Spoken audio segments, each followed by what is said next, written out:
ఇప్పుడే జీ5 app download చేయండి. చూడండి మీ ఫేవరెట్ టీవీ షోస్ ఎప్పుడైనా ఎక్కడైనా. ఏదో అందంగా ఉన్నావని వాడెవడో ముచ్చటపడి మానభంగం చేశాడే అనుకో, చంపేస్తావా?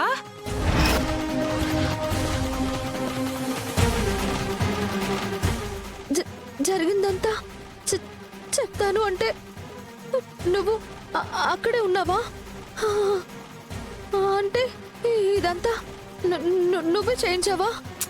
అబ్బబ్బబ్బా, ఎంత తెలివైన దానివే! ఎలా కనిపెట్టావు? ఎందుకు నా జీవితాన్ని నాశనం చేశావు?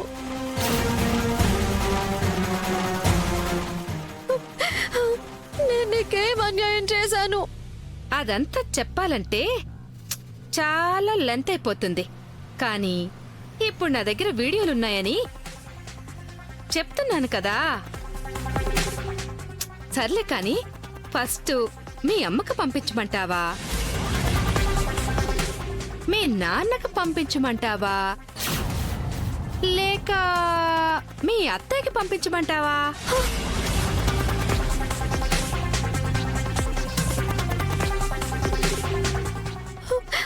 ప్లీజ్, మీకు దండం పెడతాను, దయచేసి ఆ వీడియోలన్నీ డిలీట్ చేయి. నాకు కావాల్సింది నువ్వు చెయ్యాలి. అప్పుడే ఆ వీడియోలన్నీ కూడా డిలీట్ అయిపోతాయి. ఏం చేయాలి? 24 గంటల్లో నీ అంతట నువ్వెళ్ళి ఆ ఆనందకి నేను ఈ పెళ్లి చేసుకోవట్లేదు అని చెప్పాలి. ఈ పెళ్లి క్యాన్సిల్ అయితే ఈ వీడియోలు డిలీట్ అయిపోతాయి. లేదంటే మీ అమ్మకొస్తాయి, మీ నాన్నకి వస్తాయి, దాని తర్వాత మీడియాలో వస్తాయి. నీ వీడియోలు నా చేతిలో ఉన్నాయి, డెసిషన్ నీ చేతిలో ఉంది. డిసైడ్ అవ్వమ్మా.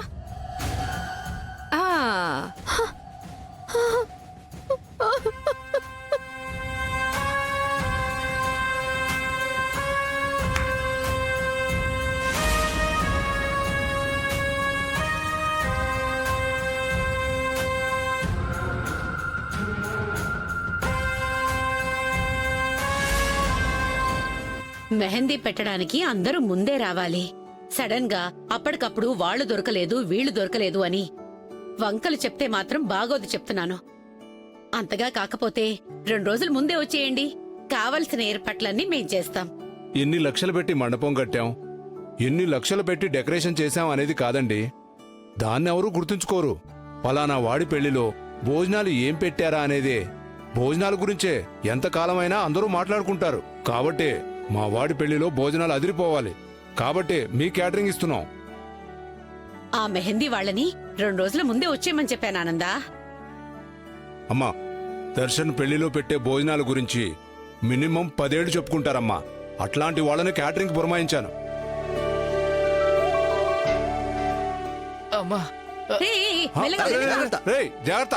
మావయ్య, నేను తీసుకొస్తాను కదా. లేడు,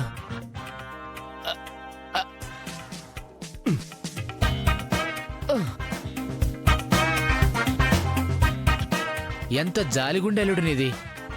ఇంటికొచ్చాక అందుకుంటావేంటి? రోహిత్, నువ్వు కూడా ఒకటి తీసుకోవచ్చు కదరా.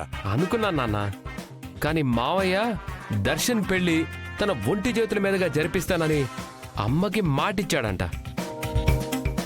నేను బరువు అనుకుంటే మావయ్య మాట పోతుందని షేర్ చేసుకోలేదంతే.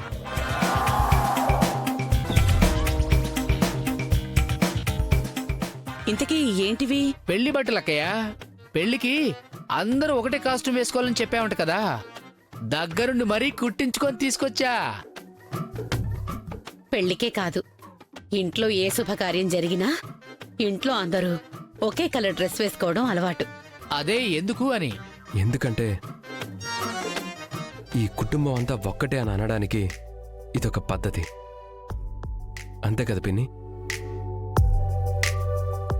అదిగో అల్లుడు కూడా వచ్చేశాడు. దర్శన్ ఏంటి వాళ్ళ చాలా హుషారుగా కనిపిస్తున్నావు? ఏముంది, పెళ్లి దగ్గర పడుతుంది కదా. దగ్గర పడుతుందని కాదు, పెళ్లి ఆగిపోతుందని పెద్దనాన్న. ఇదిగో అల్లుడు, పెళ్లి బట్టలు వచ్చేసాయి, చూస్తావా? ఇప్పుడెందుకులే, తీసుకెళ్లి లోపల పెట్టు. సరే అక్కయ్య. హలో, వంటి చేత్తో ఈ పెళ్లి పనులని నేనే దగ్గరుండి చేస్తా, ఓకే?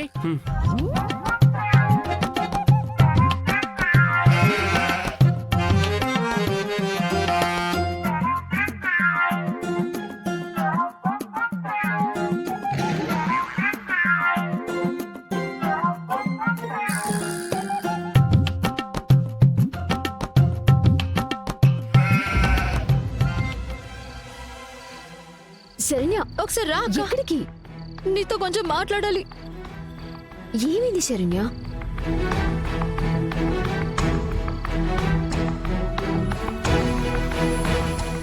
నిన్నే ఏమైంది అంటే చెప్పవే. ఎందుకిలా టెన్షన్ పడుతున్నావు? నాకు జరిగిన అన్యాయం గురించి నీకు తెలుసు కదక్కా.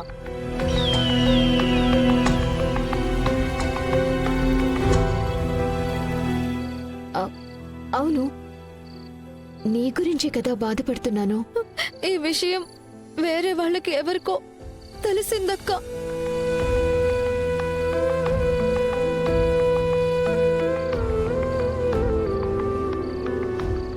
అవునా?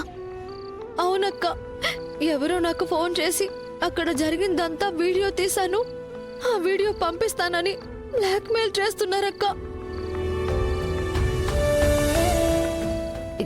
ఎందుకు తీశారంట? అసలు నీ మీద వాళ్ళు ఎందుకు కక్ష కట్టారు అని అడిగావా? అసలు వాళ్ళెవరో తెలుసా నీకు? తెలీదక్క. ఎవరో అన్నోన్ నంబర్ నుంచి ఫోన్ చేశారు, నన్ను బ్లాక్మెయిల్ చేస్తున్నారు. అసలు వాళ్ళకేం కావాలంట? 24 గంటల్లో నేను నా పెళ్లిని క్యాన్సిల్ చేసుకోవాలంట. నా అంతటా నేనే అత్తయ్య వాళ్ళ దగ్గరికి వెళ్ళి ఈ పెళ్లి చేసుకోనని చెప్పాలంట. లేదంటే వీడియోలు ముందు అమ్మ వాళ్ళకే పంపిస్తానన్నారు. తర్వాత మీడియాకి లీక్ చేస్తామంటున్నారు.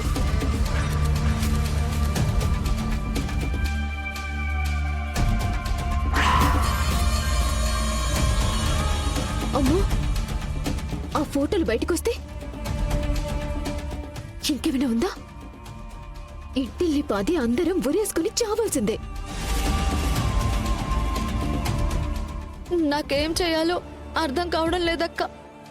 ముందు ఈ విషయాన్ని అమ్మకి నాన్నకి చెప్పేస్తాను.